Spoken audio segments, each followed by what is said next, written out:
मैंने पुनर्जन्म लेने के बाद सबसे पहला काम पागलों की तरह पढ़ाई छोड़कर अपनी बॉडी को ट्रेन करना शुरू किया। यहाँ तक कि टीचर्स की फेल करने की चेतावनी और मेरी गर्लफ्रेंड लियू रोयान के ब्रेकअप का भी मुझ पर कोई असर नहीं हुआ, क्योंकि मैं जानता था कि सिर्फ 1 महीने बाद पूरी दुनिया में अलग अलग डेविल फ्रूट्स उगने वाले हैं। उस समय जो भी डेविल फ्रूट हासिल करेगा उसे असाधारण शक्तियां मिलेंगी। पिछले जन्म में मुझे भी एक असाधारण शक्ति मिली थी, लेकिन मेरी फ्रूट एबिलिटी कमजोर थी और मेरी फिजिकल फिटनेस भी ज्यादा अच्छी नहीं थी, इसलिए मैं ज़ॉम्बी होर्ड में बुरी तरह मारा गया। अब जबकि मुझे दूसरा मौका मिला था तो जाहिर है कि मैं अपने फ्यूचर नॉलेज का पूरा फायदा उठाने वाला था और हर उस चीज को पकड़ने वाला था जिसे इस्तेमाल किया जा सके। मेरी जानकारी के मुताबिक पास ही एक डेविल फ्रूट मौजूद था, स्कूल के बगल वाली फलों की दुकान में। उस दुकान का नाम भी बड़ा अजीब था, गाइड यू टू ब्यूटीफुल। लेकिन मुझे यह नहीं पता था कि वह डेविल फ्रूट आखिर किस दिन प्रकट होगा, इसलिए मैं हर दिन उस दुकान पर कुछ फल खरीदने जाता और साथ ही यह भी देखा कि वह डेविल फ्रूट आया है या नहीं। लेकिन आज जब मैं हमेशा की तरह दुकान में घूम रहा था और पाइनएप्पल सेक्शन तक पहुंचा, तभी 2 हरी रंग की छोटी शाखाओं ने अचानक मेरा ध्यान खींच लिया। मैंने ऊपर रखे पाइनएप्पल हटाए और उन शाखाओं का असली शरीर मेरी आंखों के सामने आ गया। बिल्कुल सही, यह मेरी यादों वाली उसी डेविल फ्रूट जैसी थी। यही वन पीस दुनिया के 4 एम्परर्स में से काइडो का डेविल फ्रूट था। मैंने तेजी से बिल चुकाया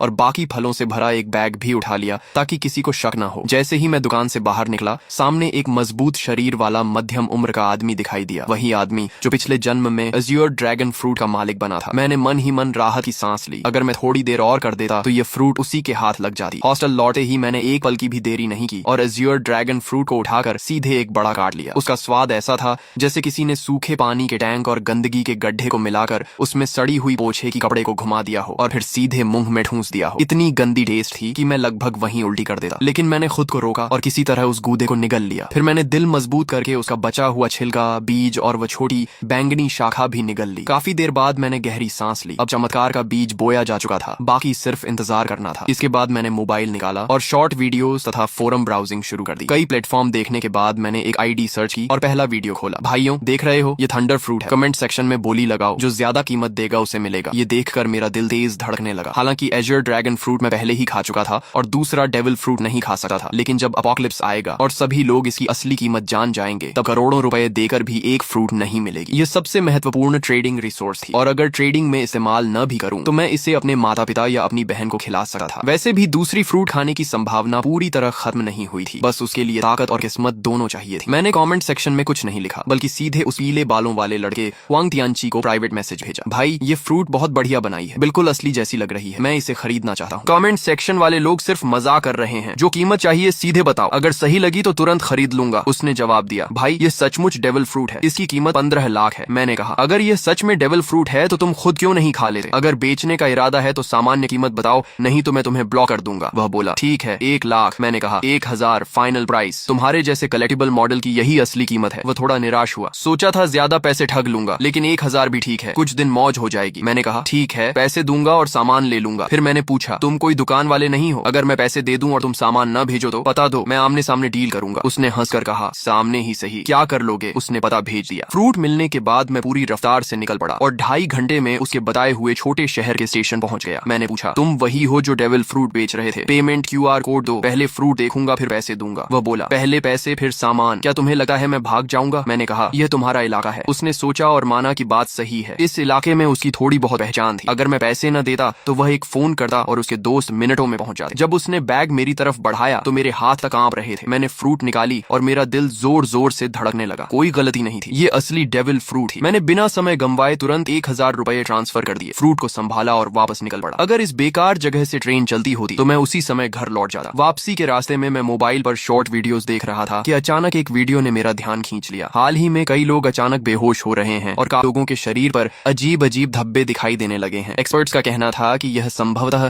किसी नए प्रकार का फ्लू हो सकता है और सभी से मास्क पहनने तथा सावधानी बरतने की अपील की जा रही थी। ये खबर देखते ही मेरा दिल जोर से धड़क उठा। बेहोशी, शरीर पर धब्बे, क्या यह वही संकेत नहीं थे जो पिछले जन्म में अपोकलिप्स शुरू होने से पहले दिखाई दिए थे? मैंने बिना एक पल गंवाए हॉस्टल की ओर दौड़ लगा दी। पहले से तैयार रखा हुआ अपना सामान उठाया और बाहर निकलने ही वाला था कि पीछे से अचानक एक दर्दनाक चीख सुनाई दी। कई छात्र अचानक जमीन पर गिर पड़े और उनके शरीर पर धब्बे उभरने लगे। इसके तुरंत बाद एक रहस्यमयी दबाव पूरे क्षेत्र में फैल गया, जिससे सभी लोग हिलने तक में असमर्थ हो गए। तभी जो लोग पूरी तरह बेहोश हो चुके थे वे अचानक झटके से उठ बैठे। उनकी आंखें लाल हो गईं, नाखून लंबे और नुकीले हो गए और वे पागलों की तरह एक एक कमरे से बाहर निकलने लगे। देखते ही देखते पूरे हॉस्टल में अफरा तफरी मच गई और अनगिनत छात्र रोते चिल्लाते बाहर की ओर भागने लगे। लेकिन उसी क्षण मैंने महसूस किया कि मेरे ब्लड लाइन की गहराइयों से एक शक्ति जाग रही है। मेरे शरीर में एज्योर ड्रैगन की शक्ति उभरने लगी। मैंने सिर उठाकर एक गूंजती हुई गर्जना की। मेरी त्वचा पर नीले ड्रैगन स्केल्स उभर आए, सिर पर ड्रैगन हॉर्न्स निकल आए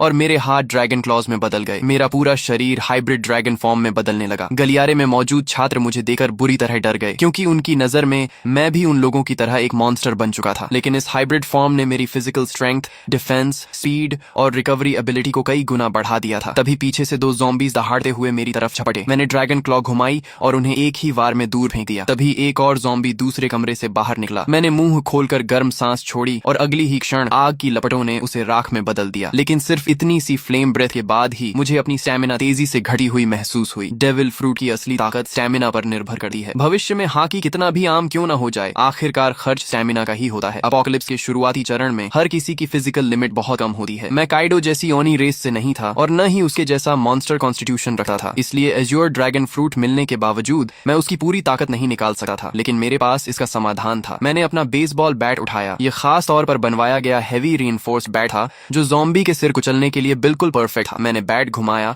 और उस पर बिजली की लहरें दौड़ने लगी। एज्योर ड्रैगन फ्रूट हवा, आग और बिजली तीनों एलिमेंट्स को कंट्रोल कर सकता था। भले ही इसकी ताकत लोजिया फ्रूट्स जितनी न हो, लेकिन अटैक एनहांस करने के लिए यह काफी थी। मैं गलियारे में ज़ॉम्बीज का सफाया करता हुआ आगे बढ़ता गया और जल्दी ही बाकी छात्रों का ध्यान मेरी तरफ गया। लगातार ज़ॉम्बीज को खत्म करने की वजह से उन्हें भागने और सांस लेने का मौका मिल रहा था। बिजली से घिरा मेरा बेसबॉल बैट सचमुच थंडर बागवा जैसा लग रहा था। लगभग हर ज़ॉम्बी मेरे सामने एक ही वार में खत्म हो रहा था। लेकिन मैं इस कत्लेआम के रोमांच में नहीं डूबा। लड़ते हुए मैं तेजी से नीचे की ओर बढ़ता रहा। मेरा पहला लक्ष्य था किसी भी कीमत पर घर पहुंचना, ताकि इस जन्म में मेरे माता पिता और मेरी छोटी बहन को फिर कभी अपमान और अत्याचार न सहना पड़े। दूसरा लक्ष्य था जितनी जल्दी हो सके 100 ज़ॉम्बीज मारना, क्योंकि जो व्यक्ति अकेले 100 ज़ॉम्बीज खत्म करता उसके लिए डिवाइन स्पेस खुल जाती थी। वहां से मैं 3 कलर हॉकी की ट्रेनिंग मेथड प्राप्त कर सकता था और अपनी ताकत तेजी से बढ़ा सकता था। एज्योर ड्रैगन उड़ सकता था, लेकिन मेरी मौजूदा स्टैमिना इतनी नहीं थी कि मैं उड़कर घर पहुंच सकूं। इसलिए मैं लोहे के बैट को घुमाते हुए एज्योर ड्रैगन वॉर गॉड की तरह आगे बढ़ता गया। मेरे पीछे बड़ी संख्या में छात्र जमा हो गए जो मेरे पीछे पीछे निकलना चाहते थे, लेकिन उन्हें नहीं पता था कि अपोकलिप्स में कहीं भी सेफ प्लेस नहीं होती। कई बार हॉस्टल का दरवाजा बंद करके अंदर छिपे रहना ज्यादा समय तक जिंदा रख सकता था। जब मैं हॉस्टल से बाहर निकला तो नीचे का दृश्य देखकर मेरी आंखें सिकुड़ गईं। यह स्कूल कभी एक मास ग्रेवयार्ड हुआ करता था। कैंपस में यह अफवाह मशहूर थी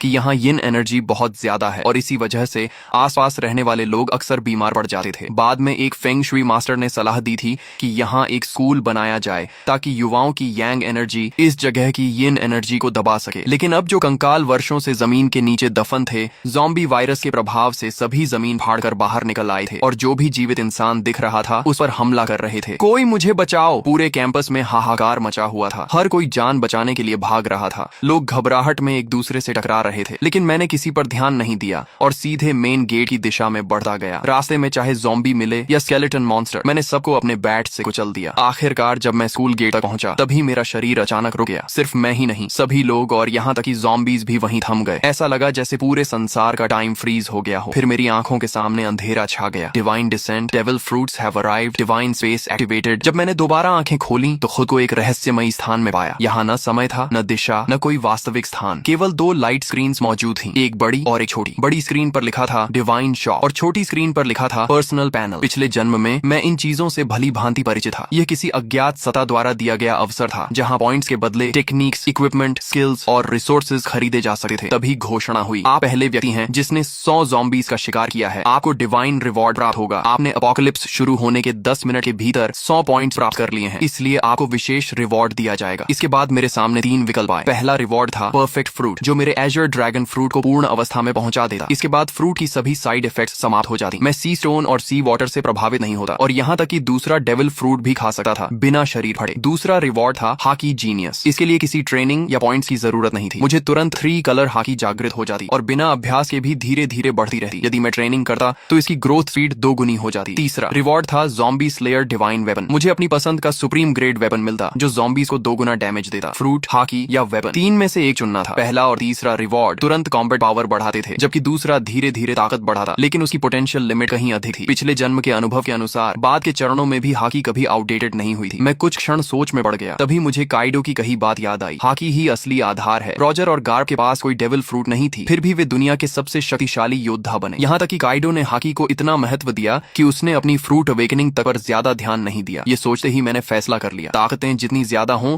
उतना अच्छा नहीं। असली बात यह है कि किसी एक ताकत को उसकी सीमा तक पहुंचाया जाए। एज्योर ड्रैगन फ्रूट कितनी शक्तिशाली बनेगी, ये पूरी तरह मेरी फिजिकल स्ट्रेंथ पर निर्भर था। अगले ही क्षण मैंने हाकी जीनियस चुन लिया। तुरंत 3 कलर हाकी मेरे भीतर जाग उठी। काली ऊर्जा की एक पतली परत मेरी मुठियों पर चढ़ गई। यह आर्मामेंट हाकी थी। इसके बाद मैंने कुछ पॉइंट्स खर्च करके 5 वाटर मीट खरीदे, जो तेजी से स्टेमिना रिकवर करने वाला फूड था और लड़ाई में लंबे समय तक टिकने में मदद करता था। पर्सनल पैनल सिर्फ स्टेटस स्क्रीन नहीं थी, बल्कि कम्युनिकेशन डिवाइस भी थी। अपोकलिप्स में जब मानव सभ्यता टूट गई थी, तब लोग इसी पैनल के कम्युनिकेशन फंक्शन से संपर्क बनाए रखते थे। इसमें अलग अलग चैनल्स भी बने हुए थे और बहुत से लोग पहले ही बातचीत शुरू कर चुके थे। तभी घोषणा हुई, स्पेस कनेक्शन समाप्त होने वाली है। भविष्य में केवल विचार करते ही डिवाइन स्पेस में प्रवेश किया जा सकेगा। मेरी आंखों के सामने फिर अंधेरा छा गया। जब मैंने दोबारा आंखें खोली तो मैं वापस अपने शरीर में था। चारों ओर अनगिनत ज़ॉम्बीज और घबराए हुए छात्र शिक्षक मौजूद थे। मैंने तुरंत एक वाटर मीट मुंह में ठूंस ली और तेजी से खाते हुए स्कूल गेट की ओर बढ़ने लगा। तभी मुझे अचानक खतरे का एहसास हुआ। मैंने तुरंत अपना शरीर एक ओर घुमा लिया। जिस जगह मैं खड़ा था वहां अगले ही पल जमीन फट गई और एक स्केलेटन आर्म बाहर निकल आई। बहुत से लोग सोच रहे थे कि शहर छोड़कर किसी सुनसान जगह चले जाएंगे और किसी तरह जीवित रहेंगे, लेकिन उन्हें नहीं पता था कि अब इस दुनिया में 1 इंच भी सुरक्षित जमीन नहीं बची थी। इसी दौरान रास्ते में चल रही कारों के रेडियो पर इमरजेंसी ब्रॉडकास्ट लगातार बज रहा था। यह राष्ट्रीय आपातकालीन सूचना है। सभी नागरिक शांत रहें, अपने घरों के अंदर रहें और दरवाजे खिड़कियां बंद रखें। हमारी सेना पूरी तरह सक्रिय हो चुकी है। रेडियो पर आगे घोषणा हुई, हमारी बायोलॉजिकल लैबोरेटरीज भी एंटीडोट विकसित करने में लगी हुई हैं। कृपया शांति बनाए रखें और घबराहट में कोई गलत कदम न उठाएं। लेकिन मैं जानता था कि सच्चाई इससे कहीं ज्यादा भयावह है। ज़ॉम्बी वायरस की पहली लहर हवा के जरिए फैलती थी और जिन लोगों की फिजिकल कॉन्स्टिट्यूशन कमजोर होती थी वे सबसे पहले संक्रमित होते थे। इसी वजह से हॉस्पिटल्स और ओल्ड एज होम्स संक्रमण के सबसे बड़े केंद्र बन गए थे। अपोकलिप्स शुरू होने के बाद वायरस का मुख्य संक्रमण तरीका ब्लड ट्रांसमिशन बन जाता था। ऐसी स्थिति में सेना के जवान, जिनकी फिजिकल फिटनेस सबसे अच्छी होती थी, उनके संक्रमित होने की संभावना बहुत कम रहती थी। इसलिए अपोकलिप्स की शुरुआत में मिलिट्री अभी भी कुछ हद तक प्रभावी रहती थी, लेकिन मैं जानता था कि यह ज्यादा समय तक नहीं चलेगा। अगर सेना तेजी से ज़ॉम्बीज को खत्म करना चाहती तो उसे गन्स और अन्य फायर आर्म्स का इस्तेमाल करना पड़ता, लेकिन ऐसा करने पर उन्हें पॉइंट्स नहीं मिलते। पॉइंट्स के बिना वे मजबूत नहीं बन सकते थे। दूसरी तरफ ज़ॉम्बीज लगातार विकसित होते जाते और आखिरकार ऐसे स्तर पर पहुंच जाते जहां सामान्य फायर आर्म्स भी उनके सामने बेअसर हो जाती। जैसे जैसे ज़ॉम्बीज मजबूत होते, सेना कमजोर पड़ती जाती और समाज का पतन तेजी से होने लगा। इसलिए इस अपोकलिप्स में असली उम्मीद सिर्फ एक ही थी, हर इंसान को योद्धा बनना होगा और खुद ज़ॉम्बीज से लड़ना होगा। यह एक ऐसी सर्वाइवल कंपटीशन थी जिसमें केवल योग्य और शक्तिशाली लोग ही आगे बढ़ सकते थे। मेरी कार तेज रफ्तार से सड़क पर दौड़ रही थी। रास्ते में अगर कोई ज़ॉम्बी सामने आ भी जाता तो मैं ब्रेक लगाने की बजाय उसे सीधा टक्कर मारकर आगे निकल जाता। तभी अचानक मेरा फोन बज उठा। कॉल उठाते ही दूसरी तरफ से मेरी छोटी बहन की घबराई हुई आवाज सुनाई दी, भैया आप कहाँ हो? बाहर बहुत सारे ज़ॉम्बीज हैं, बहुत डर लग रहा है। मैंने तुरंत पूछा, मैं ठीक हूँ, तुम कैसी हो? मम्मी पापा ठीक है ना? उसने राहत की सांस लेते हुए कहा, मम्मी ने आपकी बात मानकर पहले ही छुट्टी ले ली थी और मुझे स्कूल से घर ले आई थी। पापा अभी हॉस्पिटल में हैं। उन्होंने कहा है कि उन्होंने ऑफिस लॉक कर लिया है और फिलहाल सुरक्षित हैं। भैया आप तो सचमुच भविष्यवक्ता निकले। अगर आपने मम्मी को जबरदस्ती छुट्टी लेने के लिए न कहा होता तो शायद हम अभी बाहर ही मर चुके होते। पिछले 1 महीने से मेरी बहन औचिंग बहुत हैरान थी, क्योंकि मैं हर दिन बड़ी मात्रा में डेली नेसेसिटीज घर भेज रहा था। जब भी परिवार पूछता कि इतना सामान क्यों जमा कर रहा हूँ, मैं कोई जवाब नहीं देता था। उन्हें यह भी नहीं पता था कि मेरे पास इतना पैसा आया कहाँ से। असल में मेरे पास कोई पैसा नहीं था। सिर्फ 1 महीने में इतना कमाना भी असंभव था। लेकिन जब अपोकलिप्स आने ही वाला था तो मुझे कर्ज लेने से डरने की क्या जरूरत थी। मैंने लगभग हर ऑनलाइन प्लेटफॉर्म से लोन ले लिया था। अगर माता पिता को समझाने की समस्या न होती तो शायद मैं घर तक गिरवी रख देता। हालांकि डिवाइन स्पेस के मौजूद होने के कारण बहुत ज्यादा रिसोर्सेज जमा करने की जरूरत भी नहीं थी। यह सामान सिर्फ इमरजेंसी के लिए था। हम बात ही कर रहे थे कि सामने एक लग्जरी कार अचानक रास्ते में कूद पड़े ज़ॉम्बी से बचने की कोशिश में पलट गई। उसी पल एक भयानक चेन कलिजन शुरू हो गई। पीछे आ रही कई गाड़ियां एक दूसरे से टकरा गईं और कुछ ही सेकंड में सड़क पर तबाही मच गई। कई लोग वहीं मारे गए, लेकिन मैं पहले से जानता था कि ऐसा होगा। अब रुकना संभव नहीं था। मैंने तुरंत अपना बैकपैक और बेसबॉल बैट पकड़ा, एज्योर ड्रैगन फॉर्म में बदल गया और कार की छत तोड़कर सीधे आसमान में उड़ गया। बादलों और धुंध ने मेरे विशाल ड्रैगन बॉडी को ऊपर उठाया और मैं तेजी से आसमान की ओर बढ़ गया। यह चमत्कारी दृश्य देखकर सड़क पर मौजूद सभी लोग स्तब्ध रह गए। पहले से भयानक कार एक्सीडेंट अब और भी ज्यादा अराजक हो गया, लेकिन मुझे नीचे हो रहे हंगामे से कोई मतलब नहीं था। मैं सीधे बादलों के बीच घुस गया और अपने घर की दिशा में उड़ने लगा। बीच बीच में मैं बैकपैक से वाटर मीट निकाल कर खाता ताकि स्टेमिना रिकवर होती रहे। मेरी मौजूदा ताकत इतनी नहीं थी कि मैं लगातार लंबे समय तक उड़ सकूं। आखिरकार जब सारी वाटर मीट खत्म हो गई तो मुझे जमीन पर उतरना पड़ा और मैं वापस ह्यूमन फॉर्म में बदल गया। मैंने आसपास नजर दौड़ाई। फिलहाल वहां कोई ज़ॉम्बी दिखाई नहीं दे रहा था। मैंने तुरंत डिवाइन स्पेस में प्रवेश किया और फिर से 5 वाटर मीट एक्सचेंज कर ली और उन्हें बैकपैक में भर लिया। इस समय मेरे बैकपैक में सिर्फ 5 वाटर मीट और एक थंडर फ्रूट थी। एक वाटर मीट खाने के बाद मैंने दोबारा उड़ान नहीं भरी, क्योंकि वाटर मीट स्टेमिना तो रिकवर कर सकती थी, लेकिन अगर लगातार उसी पर निर्भर रहा जाए तो स्टेमिना कंजम्पशन और तेज हो जाती थी। साथ ही मेंटल फटीग को यह बिल्कुल रिकवर नहीं कर सकती थी। मैंने मैप खोला और अपनी स्थिति देखी। मुझे किसी हाईवे तक पहुंचना था और वहां से एक व्हीकल हासिल करनी थी। दिशा तय करने के बाद मैं फिर से एज्योर ड्रैगन में बदल गया। इस बार मैं सिर्फ 10 मिनट तक उड़ा और जल्द ही नीचे एक हाईवे दिखाई देने लगी, जहां अनगिनत व्हीकल तेज रफ्तार से दौड़ रही थी। मेरा लक्ष्य था कोई मजबूत ऑफ रोड एसयूवी ढूंढना। नीचे सड़क पर मौजूद कई लोगों ने आसमान में उड़ते एज्योर ड्रैगन को देख लिया था। तुरंत लोगों ने अपने फोन्स निकालकर वीडियो बनाना शुरू कर दिया और उसे डिवाइन स्पेस के कम्युनिकेशन चैनल पर अपलोड कर दिया। दोस्तों, मैंने ड्रैगन देखा है, बहुत बड़ा एज्योर ड्रैगन, कम से कम 10 मीटर लंबा होगा, किसी ने लिखा। दूसरे ने जवाब दिया, ये जरूर काइडो का एज्योर ड्रैगन फ्रूट होगा। पता नहीं किस लकी आदमी को इतनी ताकतवर मिथिकल बीस्ट फ्रूट मिल गई। तभी किसी और ने लिखा, मुझे भी कभी थंडर फ्रूट मिली थी, लेकिन मैंने उसे नकली समझकर बेच दिया। ये मैसेज लिखने वाला वही पीले बालों वाला हुआंग तियंची था। उसे अब पछतावे से खुद को मार लेने का मन कर रहा था। आखिर उसने असली थंडर फ्रूट सिर्फ 1000 रुपए में बेच दी थी। जीजू से यूजो जाने वाले हाईवे के ऊपर उड़ते हुए मैं आखिरकार एक बेहद मजबूत दिखने वाली ऑफ रोड एसयूवी पर नजर टिकाने ही वाला था। मैं नीचे उतरकर राइड लेने की तैयारी कर रहा था कि तभी मेरी नजर सड़क किनारे खड़े एक विशाल पेड़ पर पड़ी। वहां किसी चीज की हल्की लेकिन रहस्यमयी चमक टिमटिमा रही थी। मैंने पहले ही अनुमान लगाया था कि दुनिया में प्रकट होने वाले अधिकांश डेविल फ्रूट्स जोन टाइप के होंगे। हालांकि मिथिकल बीस्ट फ्रूट्स भी उतने दुर्लभ नहीं थे जितना लोग सोचते थे। आखिर दुनिया की हर संस्कृति और हर सभ्यता में अनगिनत मिथिकल क्रीचर्स, डिवाइन बीस्ट्स और डीमोनिक मॉन्स्टर्स मौजूद थे। उन सभी के आधार पर नई मिथिकल बीस्ट फ्रूट्स जन्म लेने वाली थी। लेकिन भले ही मिथिकल फ्रूट्स की संख्या बढ़ जाए, फिर भी वे सबसे शक्तिशाली फ्रूट्स में गिनी जाती थी। मैंने अपने ड्रैगन क्लॉ से उस चमकती हुई फ्रूट को तोड़ा और उसे पीछे लटके बड़े बैकपैक में रख लिया। जब मेरे पॉइंट्स 1000 तक पहुंच जाएंगे, तब डिवाइन स्पेस में एक नया फंक्शन अनलॉक होगा, डेविल फ्रूट आइडेंटिफिकेशन। उसकी मदद से मैं किसी भी फ्रूट की एबिलिटी पहले से जान सकता था और किसी बेकार फ्रूट को खाने से बच सकता था। हालांकि यह सुविधा बहुत महंगी थी। हर आइडेंटिफिकेशन के लिए पूरे 1000 पॉइंट्स खर्च करने पड़ते थे। मैं दोबारा उस ऑफ रोड एसयूवी का पीछा करने ही वाला था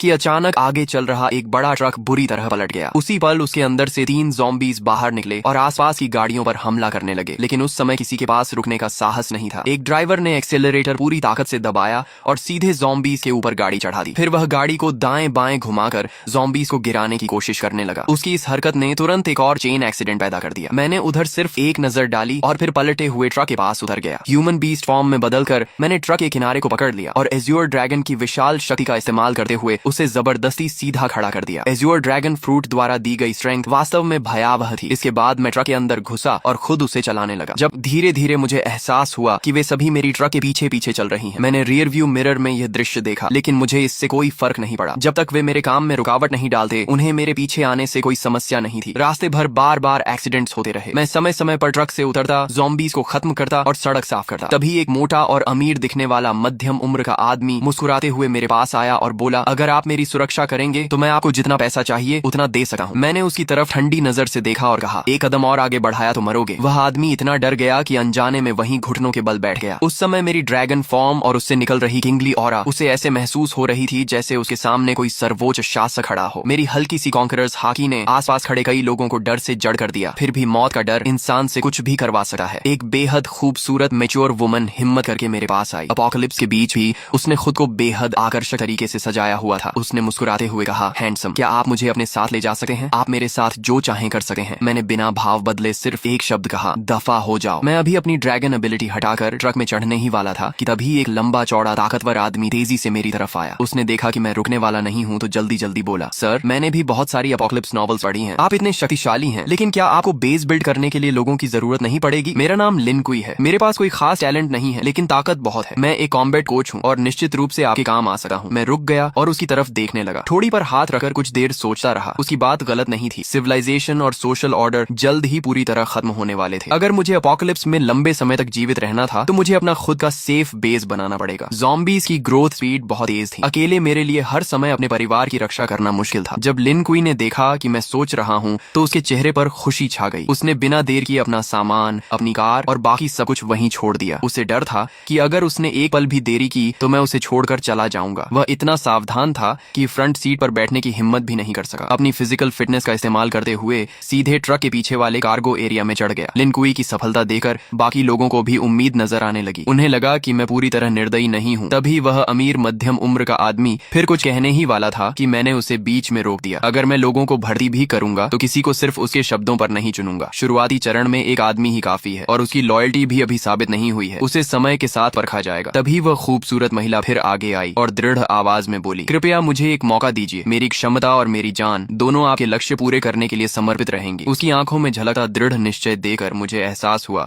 कि यह महिला साधारण नहीं है, शायद इसमें वाकई कुछ खास था। मैंने कुछ सेकंड तक उसे ध्यान से देखा और फिर कहा, गाड़ी में चढ़ जाओ। महिला खुशी से झूम उठी, लेकिन मेरी अनुमति के बिना वह भी फ्रंट सीट पर नहीं बैठी। उसने अपनी पूरी ताकत लगाकर ट्रक के पीछे वाले कार्गो एरिया में चढ़ना शुरू कर दिया। मैं यह सब देखकर मन ही मन सिर हिलाने लगा। शायद यह महिला सिर्फ एक सुंदर चेहरा नहीं थी, पीछे खड़े कई लोग भी इन दोनों की तरह मेरे साथ जाना चाहते थे। लेकिन जैसे ही मैंने हल्की सी कॉन्करर्स हाकी छोड़ी, सभी डर के मारे जमीन पर गिर पड़े। उनमें से किसी ने कांपती आवाज में कहा, हे भगवान, इस बॉस ने तो कॉन्करर्स हाकी भी जगा ली है। कुछ अनुभवी वन पीस फैंस तुरंत इस किंगली ऑरा को पहचान गए। मैं वापस ड्राइवर सीट पर बैठा और ट्रक को आगे बढ़ा दिया। करीब 2.5 घंटे की यात्रा के बाद आखिरकार मुझे सड़क किनारे एक सर्विस एरिया दिखाई दिया, लेकिन वह जगह पूरी तरह ज़ॉम्बीज़ के कब्जे में थी। रास्ते से गुजरने वाले लोग वहां फ्यूल और फूड लेने जाना चाहते थे, लेकिन वहां मौजूद ज़ॉम्बीज़ की भारी संख्या देखकर हिम्मत नहीं कर पा रहे थे। मगर मुझे इसकी चिंता नहीं थी। जैसे ही ट्रक वहां रुका, ज़ॉम्बीज़ का एक बड़ा झुंड हमारी तरफ दौड़ पड़ा। वे ड्राइवर कैबिन में तो नहीं घुस सकते थे, इसलिए ट्रक के पीछे चढ़कर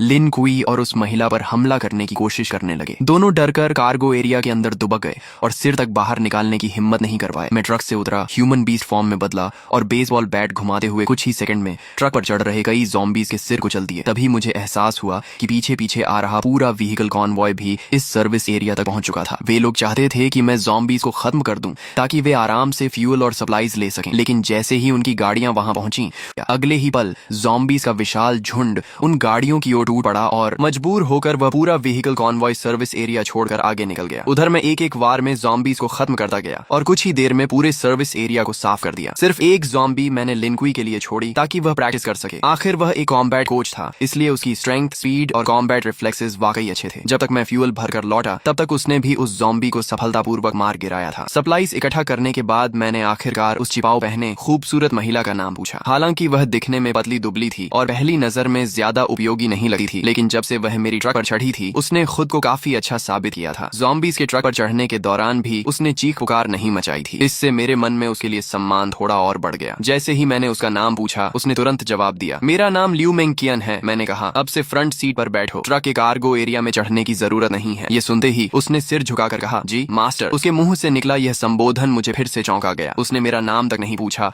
और सीधे मुझे मास्टर कहकर संबोधित करने लगी। जो व्यक्ति अपना ईगो और प्राइड छोड़ सकता है, वही एपोकलिप्स जैसी दुनिया में ज्यादा समय तक जीवित रह सकता है। थोड़ी देर बाद हम फिर से यात्रा पर निकल पड़े। रास्ते में मुझे एक बार फिर मेरी बहन आओ चिंग का फोन आया। भैया आप कहाँ हो? पापा हॉस्पिटल के ऑफिस में फंसे हुए हैं। मैंने सुना है हॉस्पिटल में सबसे ज्यादा ज़ॉम्बीज़ हैं। पापा के पास खाना पानी भी नहीं है। मुझे बहुत डर लग रहा है कि उन्हें कुछ हो न जाए। उसकी आवाज रोने जैसी हो गई थी। फोन के दूसरी तरफ मेरी माँ की आवाज भी सुनाई दी। हाउ हाउ, तुम्हारे स्कूल का क्या हाल है? तुम अपना ध्यान रखना, हम तुम्हें बचाने का कोई रास्ता ढूंढ लेंगे। मैंने कहा, माँ चिंता मत करो, मुझे काइडो का एजर ड्रैगन फ्रूट मिल गया है। डेविल फ्रूट का नाम सुनते ही आओ चिंग का डर काफी कम हो गया। हम भाई बहन पूरे 1 घंटे तक फोन पर बातें करते रहे। कॉल खत्म होने के बाद मैंने तुरंत अपने पिता को फोन किया। मैंने उन्हें बताया कि मैं अब एबिलिटी यूजर बन चुका हूँ और जल्द ही हॉस्पिटल पहुंचकर उन्हें बचा लूंगा। मैंने उन्हें सख्त हिदायत दी कि ऑफिस के अंदर छिपे रहें और बाहर निकलने की कोशिश न करें। दूसरी तरफ ऑफिस में फंसे एओ हाई भूख, प्यास और लगातार दरवाजा पीटे ज़ॉम्बीज़ की वजह से बेहद परेशान थे। वह आधी नींद और आधी बेहोशी की हालत में थे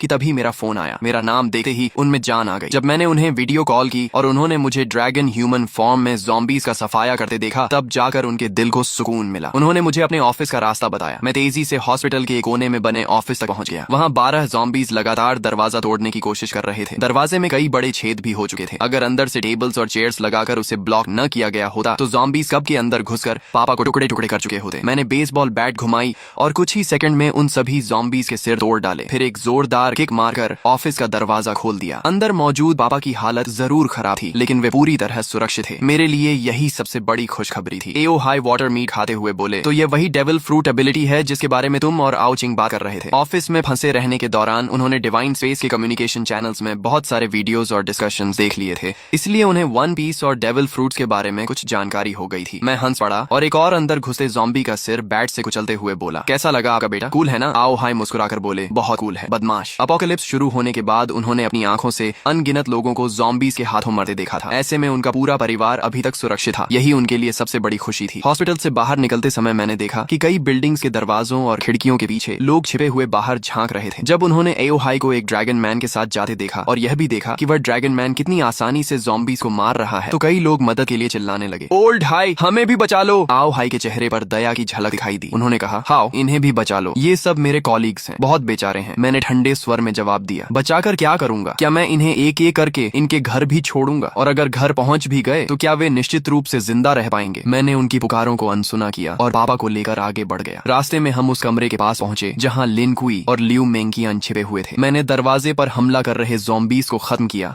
और फिर एक बार में दरवाजा तोड़ दिया। मुझे देखकर दोनों तुरंत बाहर आ गए और एक साथ बोले, मास्टर। ये सुनकर आओ हाई की आंखें फैल गईं। एक तरफ मांसपेशियों से भरा विशाल आदमी और दूसरी तरफ एक बेहद खूबसूरत महिला, दोनों मेरे सामने इतनी इज्जत से झुके हुए थे। खासकर लियू मेंकियन द्वारा मुझे मास्टर कहना उन्हें और भी अजीब लग रहा था। उनके चेहरे पर साफ लिखा था, हे भगवान, मेरा बेटा आखिर बाहर क्या क्या कर रहा है। यहाँ तक कि मेरी 2 जन्मों की मोटी चमड़ी भी थोड़ा गर्म हो गई। मैंने सामान्य बने रहने की कोशिश करते हुए कहा, ये दोनों रास्ते में मिले छोटे भाई बहन जैसे हैं। लेकिन आओ हाई की आंखें साफ कह रही थीं कि उन्हें मेरी बात पर जरा भी विश्वास नहीं हुआ। मैं और कुछ समझाने की बजाय चुप हो गया। हम सभी ट्रक तक पहुंचे। मैंने पापा को फ्रंट सीट पर बैठाया और लियू मेंकियन को फिर से कार्गो एरिया में भेज दिया। जब हम घर पहुंचे तो मेरी बहन आओ चिंग ने लियू मेंकियन को देखते ही आश्चर्य से मुंह खोल दिया। वाह, कितनी सुंदर महिला है। और अभी इसने भैया को क्या कहा, मास्टर? फिर उसने लिन कुई की तरफ देखा। और ये मसल मॉन्स्टर कौन है? अगर कोई कह दे कि यह स्पेशल फोर्सेस का सैनिक है तो भी मैं मान लूंगी। और ये भी भैया को बॉस कह रहा है। इस समय लियू मेंकियन एक परफेक्ट मेड की तरह दोनों हाथ पेट के सामने जोड़कर शांति से मेरे पीछे खड़ी थी। वहीं लिन कुई काफी असहज महसूस कर रहा था। वह मिलनसार व्यक्ति था, लेकिन यह उसके बॉस का परिवार था, इसलिए उसे समझ नहीं आ रहा था कि कैसे व्यवहार करे। आखिर मेरी माँ लियू यून ने स्थिति संभाली और मुस्कुराते हुए कहा, सबको भूख लगी होगी ना? जैसे ही उन्हें पता चला था कि मैं और पापा लौट रहे हैं, उन्होंने सोना छोड़ दिया और पूरी रात खाना बनाने में लगा दी थी ताकि हम दोनों गरम खाना खा सकें। लेकिन उन्हें यह उम्मीद नहीं थी कि मैं 2 और लोगों को साथ ले आऊंगा, इसलिए खाना थोड़ा कम पड़ रहा था। अच्छी बात यह थी कि मैंने पहले से बहुत सारे कैंड फूड्स जमा कर रखे थे। कुछ कैंस खोलकर माँ ने पूरा बड़ा डिनर तैयार कर दिया। जब मैंने देखा कि लिन कुई और लियू मेंकियन अभी भी किनारे खड़े हैं तो मैंने उन्हें भी खाने के लिए बुलाया। लिन कुई आगे बढ़ने ही वाला था कि लियू मेंकियन बोली, मुझे थोड़ा कैंड फूड दे दीजिए, मैं मास्टर के साथ एक ही टेबल पर नहीं बैठ सकती। ये सुनते ही कमरे में मौजूद सभी लोग स्तब्ध रह गए। आओ चिंग की नजरें मेरे और लियू मेंकियन के चेहरे पर बार बार घूमने लगी। फिर शरारती मुस्कान के साथ बोली, अब मैं समझ गई, इसे फ्लर्टिंग कहते हैं। उसकी बात पूरी होने से पहले ही मैंने उसके सिर पर हल्का सा नॉक मार दिया। वह दर्द से आंखों में आंसू भरकर मेरा हाथ पकड़कर काटने लगी। डिनर खत्म होने के बाद मैंने बैकपैक से 2 डेविल फ्रूट्स निकाली। मेरे पास अभी 2 डेविल फ्रूट्स हैं, एक थंडर फ्रूट है और दूसरी की एबिलिटी अभी पता नहीं है। तुम लोग इनमें से खा लो। यह सुनकर लिन कुई और लियू मेंकियन दोनों चौंक गए। उन्हें उम्मीद नहीं थी कि मेरे पास इतनी दुर्लभ चीजें भी मौजूद हैं। उनकी आंखों में चाहत साफ दिखाई दे रही थी। आओ चिंग उत्साह से दोनों फ्रूट्स को उठाकर देखने लगी। फिर उसने उन्हें माता पिता को दिखाया, लेकिन आओ हाई ने फ्रूट देकर वापस मुझे लौटा दी। आओ चिंग को दे दो, हमारी उम्र हो चुकी है, हम खाएंगे तो बर्बाद हो जाएंगी। माँ भी सहमत हो गई। हाँ, तुम्हारे जैसा बेटा हमारी रक्षा कर रहा है, हमारे लिए वही काफी है। इतनी कीमती चीज तुम्हारे पास रहेगी तो ज्यादा काम आएगी। मैंने समझाने की कोशिश की, मेरे पास पहले से एज्योर ड्रैगन फ्रूट है, मेरी ग्रोथ बहुत तेज होगी। लेकिन अगर आप लोग भी डेविल फ्रूट्स खा लेंगे तो ज़ॉम्बीज़ मारकर जल्दी पॉइंट्स कमा सकेंगे और हाकी ट्रेनिंग भी अनलॉक कर पाएंगे। अपोकलिप्स में असली कैपिटल यही है। लेकिन काफी देर समझाने के बाद भी माता पिता नहीं माने। आखिर मैंने हारकर आओ चिंग की तरफ देखा। ठीक है, तुम चुन लो। आओ चिंग तो कब से इसी पल का इंतजार कर रही थी। उसने दोनों फ्रूट्स हाथ में लेकर बार बार देखा, लेकिन काफी सोचने के बाद उसने थंडर फ्रूट मुझे वापस दे दी। मैं हैरान रह गया, क्या तुम थंडर फ्रूट नहीं लोगी? लोजिया एलिमेंटलाइजेशन शुरुआती चरण में लगभग इनविंसिबल होती है और दूसरी फ्रूट की एबिलिटी क्या है यह भी नहीं पता। आओ चिंग मुस्कुराकर बोली, डिवाइन स्पेस में डीमन रिमूवल पोशन मिलती है, उससे डेविल फ्रूट की साइड इफेक्ट्स हट सकती हैं और इंसान दूसरी फ्रूट भी खा सकता है। भैया आप इतने मजबूत हो कि वह पोशन जरूर हासिल कर लोगे। थंडर फ्रूट आपके लिए ज्यादा उपयुक्त है, मैं दूसरी फ्रूट खा लूंगी। मैंने कुछ देर सोचा और कहा, ठीक है, लेकिन पहले इसकी आइडेंटिफिकेशन कर लेते हैं। अगर एबिलिटी अच्छी हुई तो तुम खा लेना। डेविल फ्रूट आइडेंटिफिकेशन 1000 पॉइंट्स के बाद अनलॉक होती थी। आओ चिंग को यह बात पता नहीं थी क्योंकि उसके पास अभी कोई पॉइंट्स नहीं थी। लेकिन मैं स्कूल से लेकर हॉस्पिटल तक ज़ॉम्बीज़ का इतना सफाया कर चुका था कि मेरे पॉइंट्स 1000 से भी ज्यादा हो चुके थे। तभी आओ चिंग ने जल्दी से सिर हिलाया, नहीं, 1000 पॉइंट्स बहुत ज्यादा हैं। इतना कहकर उसने मेरे जवाब का इंतजार तक नहीं किया। उसने तुरंत उस सुनहरी मकई जैसी दिखने वाली डेविल फ्रूट उठाई और एक बड़ा टुकड़ा काटकर निगल लिया। ये देखकर मैं घबरा गया। मुझे बिल्कुल उम्मीद नहीं थी कि वह सीधे फ्रूट खा लेगी। अगर यह कोई कमजोर एबिलिटी निकली तो बाद में पछताने का भी मौका नहीं मिलेगा। लेकिन अब बहुत देर हो चुकी थी। आओ चिंग फ्रूट का गूदा निगल चुकी थी। मैं केवल मन ही मन प्रार्थना कर सकता था कि उसे कोई शक्तिशाली एबिलिटी मिले।